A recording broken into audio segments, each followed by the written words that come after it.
All right, folks. So I said I wasn't gonna, react to DCG, but in this one, from what I've heard, he's actually being genuine here.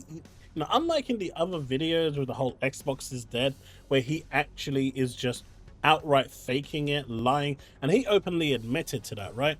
He's openly admitted that he basically lies to his community, feeds them the things that they want to hear in order to get the clicks and the views. I mean, I'm not making this up. He said it himself.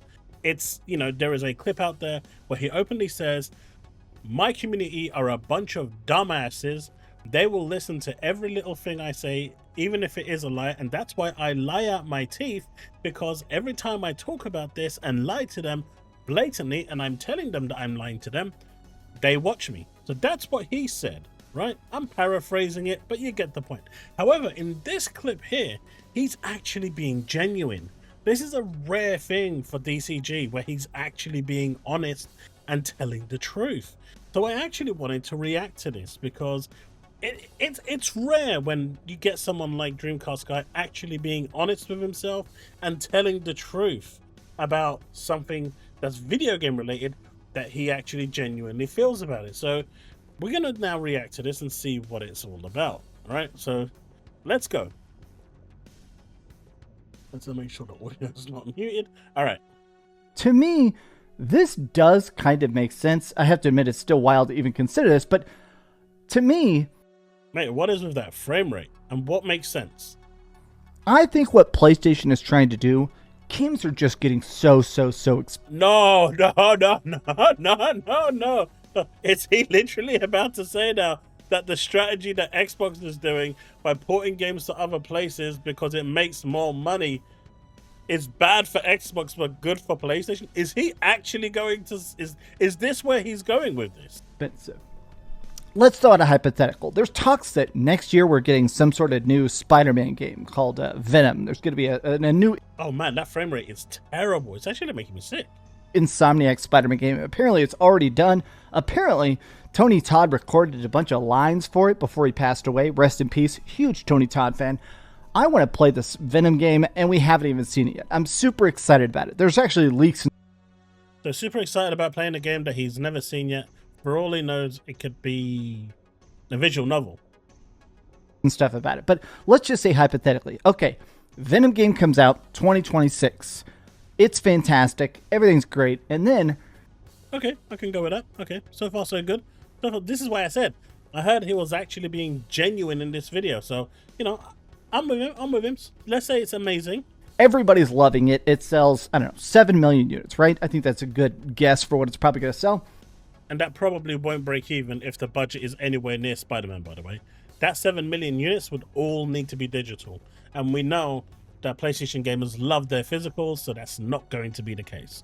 So you'll probably need around, if it's the same budget as Spider-Man, somewhere in the region of 11 to 12 million, maybe even 13 million units. If you're taking into consideration bundled copies, physical copies, because with the bundled copies, they lose up to 50% of the sale. And of course, then the retailer takes a cut as well.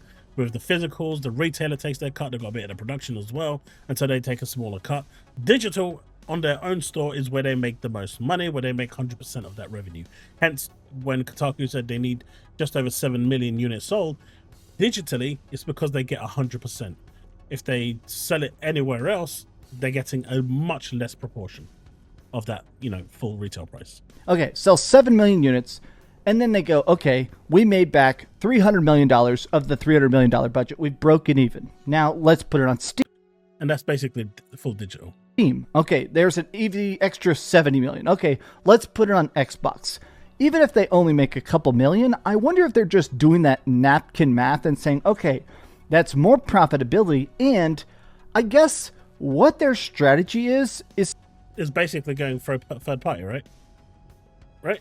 So he's now trying to justify Xbox, like he's already gone past the denial phase. He's just gone straight through to the acceptance phase. You got the denial phase, the griefing phase and whatnot. He's gone straight full circle and he's at the acceptance stage. And like he's accepted that these games will be on Xbox, right? That's what he's saying. He's gone straight to acceptance. That's crazy. Think about it just a little while ago. And I know he tried to again throw a dig at Xbox with the 1-2 million, even though I've got a video coming out that proves that Xbox gamers per user spend 33% more on games than a PlayStation user does. And sure, PlayStation users do overall with 75 million, if that 75 million is even real, because there is a thing going out there where about 20 million or 50 million of those consoles are still in warehouses. I can't prove any of that. I'm not even going to try and justify it. But, you know, apparently an X amount, 15 million haven't even been switched on. Anyway, let's exclude that. Let's say 75 million. Brute forcing it, they'll make more money. It's simple as that. The numbers just don't lie. But per user, Xbox users are said to spend 33% more on video games. So I know he tried to throw a dig there, but that dig doesn't really fly. Something I feel like Xbox has toyed with but been less successful with, which is, okay, here's our platform, here's our... Oh God, he's gone to Nibs of all people to try and justify this. Okay, let's hear. Exclusives, now you want to come play with us, right? It seems like what Xbox's original idea was is, okay, if we give you some of these games, if you play the Gears of War Remake Collection, that's coming out here at the end of August, right? It's not the collection, it's just Gears of War 1. I mean, the guy doesn't even know what games are actually landing. I mean, this guy literally doesn't even know the game that's actually coming. This is crazy. Okay, you're going to want that. Now, whenever Gears of War E-Day gets a release date on Xbox only, you're going to actually be tempted. Okay, do I... Look, when Phil Spencer and Xbox made that suggestion, I was there day one saying it ain't going to work. Because if I'm a PlayStation user and I've got my own library over at PlayStation, the PS4 and the Xbox One genre was defining, right? You may have the PS3 era, the Xbox 360, the PS2, the OG Xbox. Those were self-contained genres. You know, the backwards compatibility wasn't really that big of a deal. It just wasn't a thing. And, you know, as Jim Ryan said, we believe in generations. And so that was supposed to carry on. But something changed during the Xbox One and the PS4 generation, where backwards compatibility became a big thing. And the problem at that point was Sony won that generation by a landslide. And so if you've been a PlayStation fan and that's the only console you got, then you're going to stick with them. Even if the games went day and date to PC, to Xbox, to Nintendo Switch, to Stadia, it doesn't matter. Because for you, your whole collection is there. You're not changing. And Xbox realized this quite early on, that people aren't willing to just throw away mass collections of, you know, their games. Unless you're crazy and you don't care for the amount of money you spent. Because there's no reason to sell your console. Just buy the second one and happy days, and then you got a bit of both worlds, right? So like people like me who've got everything, it doesn't affect me. I just play games on whatever I want. I can go into a store and buy a PlayStation game. I can go and buy an Xbox game, a Switch game, or just go onto the digital stores and buy a PC game. It doesn't affect me. But for those people that are on single platforms, it really does affect them because they're not going to leave their platform. And so if he's trying to spin this in a negative way, Microsoft realized the errors of their ways quite early. And that's why Phil Spencer said, we're no longer trying to take you away. We're just going to let you play where you want. Because at the end of the day, that is still bringing us revenue. And with Forza Horizon 5 having sold 3 million copies, and that's going to go to 4 and 5 million without a shadow of doubt. Maybe even 6 million, right? I reckon it will. It is a great racing game. One of the best arcade racing games, in fact, if not the best, right? So there's no doubt in my mind that that game is going to hit high successes. Those shareholders over at Sony are looking at this. Hiroki Totoki is looking at this. Those pre-orders for Helldivers 2 coming in from Xbox fans, they are looking at this and saying, there is money to be made there on these games that are no longer making money. Games like Spider-Man on PlayStation aren't making money no more, right? They're just not. The Uncharted series, they're not making money. God of War 2018, Maybe Ragnarok could be seen a little too soon, maybe, but even that, they're not making money. Returnal, it's not making money. Bloodborne is never going to get ported to any other machine, even the PlayStation 5, so that's irrelevant.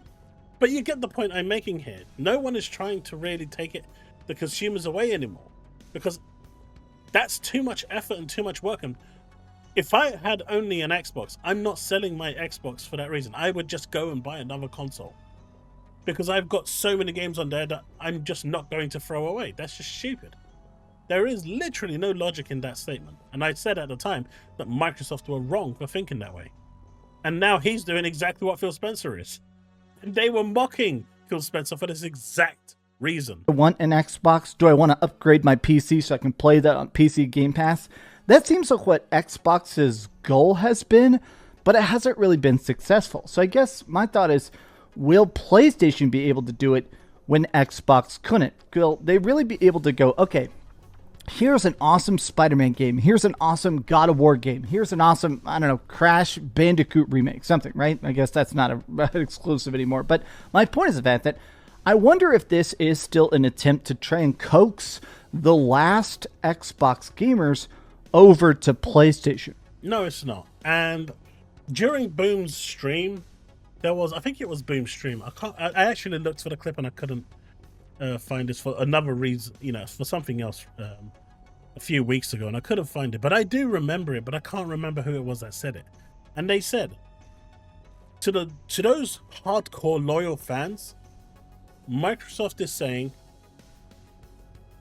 if you want to leave, go.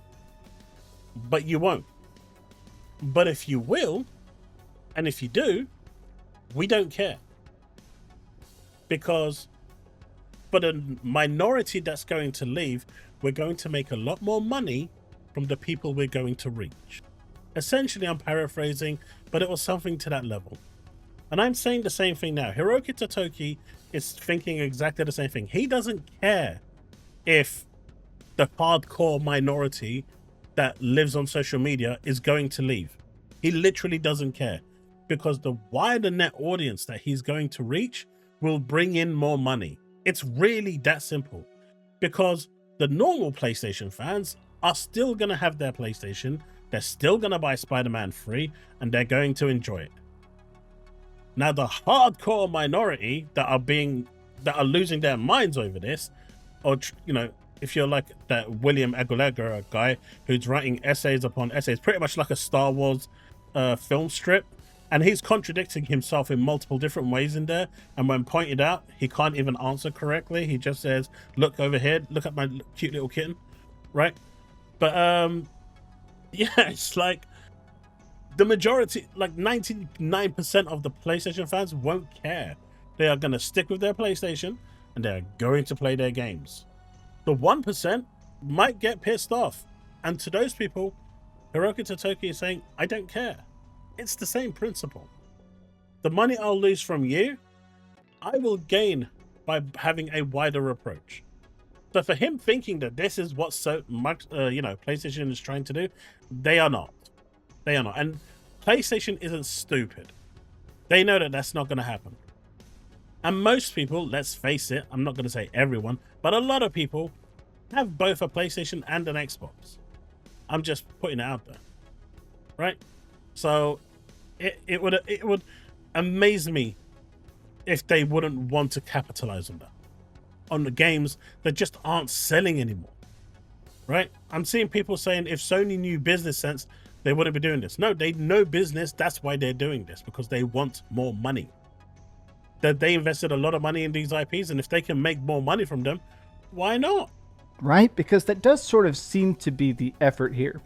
Now, some people are doing these super long threads trying to explain where it's not actually exclusives, that it's technically just certain games. But one of the things they talk about here is it does make it seem like we could get some stuff. The reason this still seems crazy to me is because I grew up during the 80s and 90s console wars, right? I mean, I grew up during a time. Those were the golden. I give it this, right? Those were the golden years of the console wars. Even the early 2000s, golden years of the console wars. That's when it was actually good, right? Even like up to like 20, 2005, 2010, it was good. And it just went into a cesspool after that. And where you could not even imagine getting Mario on the Sega Genesis or getting Sonic on the Super Nintendo, right? It's difficult to even imagine. It seems so impossibly preposterous, or seeing Master Chief on the GameCube. And you know what? This is why I was telling to Puerto Rock earlier today, right? I said, because he made a tweet and I said, I see Nintendo probably dropping their first multi-platform title, probably 2028. I've been saying this for about 3-4 years now. That's been my prediction, that they'll drop it in 2028. And I think they will. I don't think it's obviously not going to be day and day, and it's not going to be the latest games, but it'll be some of their older titles that they're going to look to recapitalize over. And it's going to be an even slower transitional process for them because they've set their business model up to succeed. Their consoles, they make a profit on. Their games development costs are really low. They don't do any mocap. They don't do any voice acting. They don't do anything, right? They just kind of have it really low budget and off they go. So Nintendo kind of set themselves up for an easy win and, you know, a smart business. And their fans love it. Whether it's running at 60 FPS or 30 FPS, they couldn't care less. It's the fun that they're having, and that's enough for them. So I'd see them taking a little longer. But I think you'll see the first transition happening in 2028. We'll see, right? If I'm still making content by then, we'll see. I'll take a humble L if it isn't. But I think it, you know, Nintendo's time will be around 3 years from now. It was just impossible. It was unfathomable. But yeah, as you can see from this clip, he is basically now saying that Xbox did it, Xbox bad, but when Sony's doing it, oh, it actually makes sense because of how expensive games are. Wait, so isn't it expensive for the other guy too? Do they just have money? I mean, technically they probably do have money growing from trees with how many trillions that they swift through every day, but you get the point I'm making. This is actually the first time I've seen him really, look at him. You can see in that picture right there. He is damn right depressed, upset, heartbroken. He couldn't even, I could see he didn't even want to make this video. He probably went off crying after this. This is the truest you're going to see him, where he's actually trying his best to damage control, you know, put up a front and try and find any reason he can to show that it is not the same. But at the same time, is accepting the fact that this is probably going to happen. If not today, then tomorrow. And this list, you don't pay someone almost $500,000 for nothing, right? And I know this William guy is trying to say that yes, you do pay someone $500,000 to do nothing, and that, you know, the next Xbox is going to be a PC. So why would they even mention Xbox? If the next machine is going to be an Xbox, a PC, you would just say we're going to do it for, you know, PC and PC only, because you don't even need to mention the word Xbox. Obviously, he's too stupid to understand that and you comprehend that, but that's a different matter entirely. That's why I think he's a fraud. But this is the first time I've seen DCG come out and actually be genuinely honest and truthful. And I think he should do more of it. I think he tried to, you know, skirt a little, and that was expected. But no, I think he did well. Anyway, folks, that's it. I hope you enjoyed it. Remain legend.